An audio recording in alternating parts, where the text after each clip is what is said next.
বিজেপিৰ যুৱ নেতা তথা সমাজকৰ্মী প্ৰিয়ংদীপ কাকতিৰ প্ৰশংসনীয় প্ৰচেষ্টা নুমলীগড় মৰঙীৰ বানাক্ৰান্ত ৰাইজক সহায়ৰ হাত আগবঢ়াইছে সমাজকৰ্মীগৰাকী ধনশিৰ বলিয়াবানত ককবকাই থাকিবলগীয়া হোৱা শতাধিক পৰিয়ালৰ সহায়ৰ বাবে এখন হাত নাও প্ৰদান কৰিছে প্ৰিয়ংদীপ কাকতিয়ে মৰঙীৰ কৰদৈগুৰি গাঁৱৰ ৰাইজৰ সহায়ৰ বাবে নাওখন আগবঢ়াইছে যুৱ নেতাগৰাকীয়ে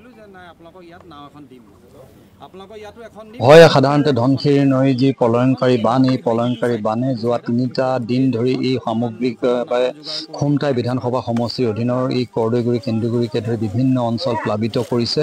আচলতে এই অঞ্চলৰ শত সহস্ৰ কৃষক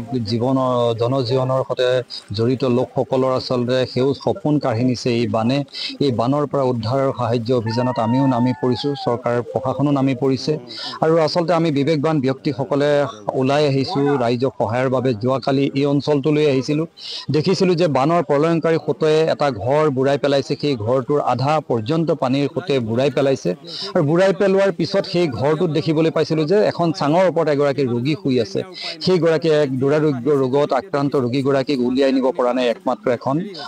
নাৱৰ বাবে আচলতে সেই স্থানটোলৈ আনিবৰ বাবে SDRF নাওখন অহাটো কিছু অসুবিধা আছে আহিব পৰা নাই সেইকাৰণে উলিয়াই নিব পৰা নাই তাত সেই ক্ষেত্ৰতে আমি আচলতে সেই মানুহৰ যি দুখ দুৰ্দশা সেইটো উপলব্ধি কৰিছিলোঁ আৰু ব্যক্তিগতভাৱে সংকল্প লৈছিলোঁ যে এই অঞ্চলৰ ৰাইজৰ বাবে এখন নাও প্ৰদান কৰিম।